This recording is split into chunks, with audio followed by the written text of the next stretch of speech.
semaine sur une critique d'un titre qui, malgré les covers, pourrait vous sembler tout léger. Et pourtant non, il n'est pas tout léger. Il est peut-être éventuellement doux, mais c'est un titre qui, voilà, qui pose de bonnes bases pour vous faire réfléchir un petit peu. Une fois de plus, sur des thématiques que j'aime beaucoup, le rapport à soi, le rapport aux autres, les choix qu'on doit faire dans sa vie, et puis bon bah quand on n'est pas dans la norme, voilà, qu'est-ce qu'on fait quand on n'est pas dans la norme, comment réagir, ça reste quand même un petit peu de la fiction, mais le mangaka Okura. Enfin, c'est pas le mangaka, c'est le scénariste, excusez-moi. Mais il y a un manga de Okura qui sort bientôt chez Akata. Mais le scénariste, Okura, bah, en fait, il est gay. Et du coup, ça va effectivement aborder la thématique de l'homosexualité. Même si, dans le premier volume, il y a un flou très permanent. Tout le tome 1, j'étais là. Je suis pas sûre de ce que je suis en train de lire. Est-ce que c'est vrai? Est-ce que c'est pas vrai? De quoi ça parle exactement? J'étais un petit peu sceptique, mais j'avais quand même malgré tout vraiment beaucoup aimé ce premier volume. Et quand j'ai su que c'était une série courte, bah, j'ai fait allez bingo, hein, let's go. D'ailleurs, les deux, j'ai reçu les deux autres tomes. J'avais le 1 déjà à la base, je les ai reçus là. Merci beaucoup Akata. Et donc le tome 3 qui sort demain. Voilà, qu'il y a. C'est la fin de cette série très courte, comme sur un nuage, qui va donc nous parler. Alors je vais essayer du coup de récupérer les noms de Sanada. Sanada qui est donc on va dire le blondinet. Hein, Sanada c'est le héros, c'est le blond, enfin c'est un des héros, c'est le blondinet. Et on a Noshiro, c'est le grand brun, plutôt costaud puisqu'il a fait du judo en plus quand il était plus jeune. Et en fait. Ça va nous parler un petit peu de ces deux personnages-là, mais avec également une jeune fille. Une jeune fille, ça doit être Ayumi. Ayumi, alors c'est le trio de base quand on lit le tome 1. C'est notre petit trio. Très sympathique d'ailleurs, très attachant. C'est des persos qui sont très nature, je trouve, dans un sens. Ils n'ont pas l'air, comment dire, construit d'une manière trop élaborée, étrange. Tout vient très naturellement dans cette histoire qui débute très simplement. On a Noshiro qui débarque dans une nouvelle classe, dans un nouvel établissement scolaire. Et c'est un mec qui a la main sur le cœur. Il est un peu grande gueule parce qu'il aime bien... il n'est pas forcément excentrique, mais il aime bien attirer l'attention. Il aime bien quand on parle avec plein de gens. Il aime bien quand c'est enjoué autour de lui. Et il ne supporte pas, du coup, quand les gens sont mis de côté. Il ne supporte pas l'injustice. Et comme il est assez imposant, c'est pas forcément la personne qu'on va venir embêter, hein. Et du coup, il va se retrouver d'un coup dans cette classe face à ce mystérieux Sanada, tout seul, isolé dans la classe, qui ne parle à personne. Et lui, il se dit, bon, attends, il est tout seul, je vais aller le saluer, ça va être un pote. Et en fait, il va se retrouver face à un mur, parce que Sanada ne veut pas se rapprocher des gens, Sanada veut rester seul dans son coin.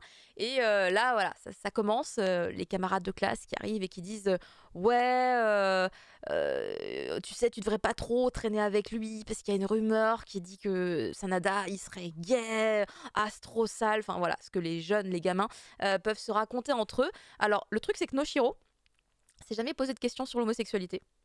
C'est un thème auquel il n'a jamais vraiment pensé, il s'est jamais dit faudrait que je me pose des questions un jour, jamais. Et du coup lui, en fait, il considère que ces rumeurs sont là pour faire du mal à cette personne sans se poser la question de est-ce que ça pourrait être vrai ou pas. Pour lui, il n'y a même pas de questionnement là-dessus, c'est arrêter de colporter des trucs, c'est pas bien. Donc déjà là, il commence à s'opposer contre la majorité et il va du coup rejoindre Sanada. Sanada ne va plus être seul. Bon, il n'était pas seul de base puisqu'il y avait la fameuse Ayumi, amie d'enfance, qui traîne tout le jour avec lui. Et en fait, Noshiro voilà, va venir s'incruster un petit peu dans ce petit duo qui devient donc un trio. Et ils vont devenir potes. Ils vont commencer à beaucoup se parler, se confier. Et c'est trop cool de voir en fait que déjà rien que dans le premier tome, il y a beaucoup d'évolution. Par contre, une fois que nous, on est au courant de cette histoire de rumeur, nous, lecteurs, on se dit bon, mais après, en vrai, du coup, c'est vrai ou c'est pas vrai? Enfin, on aimerait bien avoir des infos. Et en fait, ce qui est très intéressant, c'est que dans ce premier volume, on va nous balader. On va nous balader à base de mais en fait, c'est vrai. Non, mais c'est pas vrai. Non, mais en fait, si c'était la vérité. Et en fait, on va vraiment beaucoup nous balader. À tel point que vraiment, moi, je ne savais plus. C'est quoi le concept? Alors, du coup, je suis perdue. Et après, le tome 2 et 3, l'idéal, c'est vraiment d'enchaîner les 3 tomes d'un coup. Ça se lit très rapidement. Parce que l'histoire est assez rapide. Hein. On va pas non plus y passer 5 ans. Mais ça va être une évolution. Rien que Sanada, le tome 1, Sanada, le tome 3. c'est plus la même personne. Il y a des émotions sur son visage. C'est quelqu'un de très inexpressif parce que la vie, c'est pas que la vie l'emmerde, mais c'est pas le gars qui va sourire facilement. En tout cas, dans le contexte de la rencontre qu'on a avec lui, c'est pas le mec qui va sourire tout le temps. Au contraire, il est plutôt en train de tirer la gueule tout le temps, très fataliste, et ne se lie pas aux gens parce que ça lui évite du coup d'avoir des problèmes. Et on va du coup quand même dans le tome 1 savoir qui il est vraiment, quelle est sa situation. On va apprendre des choses sur son passé. Tu fais ah, c'est un peu gênant, mais d'accord. Donc il y a des petits passages un peu gênants, mais il n'y a rien de grave hein, du tout. C'est juste tu te dis bon, bah, c'est quand même un peu délicat. Il y a des petits trucs un peu délicats. Et après, bah, du coup, ça va être comment Sanada va réussir au fil du temps à mieux se connaître lui-même aussi et surtout accepter certaines choses. Parce que Sanada, il a des principes. Et Noshiro, notre sympathique ex-judoka, il a également ses principes à lui.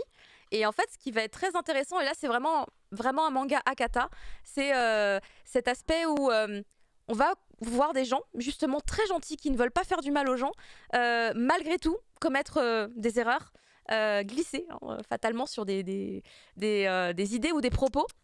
Et Les bâtards. ben non, mais justement, c'est de se rendre compte que on... direct. on peut commettre des erreurs même quand on a les meilleures intentions. Non, t'as plus le droit maintenant. Et les petits drifts, ouais, c'est ça exactement, les petits drifts. Il y a des petits drifts, mais ce qui est intéressant, c'est de voir comment tous ces jeunes vont se reconstruire face à la vérité. Hein, parce que quand on peut parler, parce qu'ils vont se parler quand même, hein, il n'y a que 3 volumes, ils vont se parler rapidement. Quand on se dit les choses. Qu'est-ce qu'il y a ? Non, c'est la manière dont tu l'as dit, mais c'est drôle. Parce que tu dis, c'est en 3 volumes. Ils vont se parler en 3 volumes, ils vont parler rapidement. Bah, ils vont pas y mettre 10 tomes, quoi. Du coup, c'est l'avantage. Oui, bah non, mais j'ai bien compris, mais c'est la manière dont tu l'as dit. Mais tu es drôle, Caro, accepte-le, c'est un compliment, je ne me moque pas. D'accord, bah écoute, vraiment, parce que c'est drôle. Je suis un clown. Mais après, l'histoire est pas forcément drôle. C'est pas forcément une histoire drôle, mais c'est une histoire quand même très touchante. Ah non. Moi, j'ai beaucoup aimé, même jusqu'à la fin. Jusqu'à la fin, j'ai beaucoup aimé. Même si tu sens, une fois que tu commences le volume 3, que tu sais comment ça va se terminer, c'est tellement appréciable de le voir, de le constater, de le lire. C'est vraiment hyper agréable jusqu'au bout. Et après, il n'y a même pas forcément une vraie finalité, genre on a posé les bases, elles sont établies comme ça et c'est fini. C'est une fin très légèrement ouverte, mais où les gens se parlent et ça c'est super agréable. Tous les mystères sont résolus, on va dire. Hein. Si jamais on se posait des questions, les personnages se posaient des questions, ils s'en posent beaucoup moins à la fin. Ils sont honnêtes, ils ouvrent leur cœur et ça c'est beau. Voilà. Alors comme sur un nuage, c'est pas léger. C'est pas léger, mais c'est doux comme un nuage. Voilà. Mais je vous recommande, il est très bien. Écoutez, c'était inattendu. Moi j'ai trouvé le tome 1 sympathique. Ouais. Je trouvais surtout que le chara-design était très beau. Ouais. Enfin, c'est un truc très doux, très clair, très lumineux. Koma Hashi, oui, au dessin. Ça marche très bien, mais après c'était pas les thématiques qui m'intéressent le plus. Comme tu l'as dit, c'est un titre Akata. Je trouve que j'avais l'impression, peut-être à tort encore une fois, mais que c'était dans la moyenne, tu vois. Comme il y en a qui trouvent que tous les shonen se ressemblent, je trouve que Akata ils ont des fois des titres un peu middle catalogue, tu vois. Ils ont des titres incroyables, ils ont des titres ça me passe dessus. Et là, c'est un titre middle, tu vois. Je trouve sympa, mais c'est pas un truc qui me... Bah en tout cas, c'est un titre, je l'ai pas dit, mais c'est un titre LGBT. Très clairement, c'est un titre LGBT. C'est un titre qui, je pense, peut apporter quelque chose à des gens qui se posent des questions, même si le but de cette histoire n'est pas forcément de répondre à des questions, puisque c'est des cas très spécifiques. Et je pense que le cas de chaque personne est finalement quelque part un peu spécifique, propre à soi, quoi. Mais peut-être que ça peut être agréable de constater des parcours différents. Je pense pas que... J'ai pas lu que c'était inspiré d'une histoire vraie, mais quand je vous parlais du côté très naturel de l'histoire, c'est que pour moi, rien ne semble artificiel. C'est vraiment... Enfin, ça semble très réel. Voilà. Mais je trouvais que le premier tome se lisait simplement aussi, effectivement.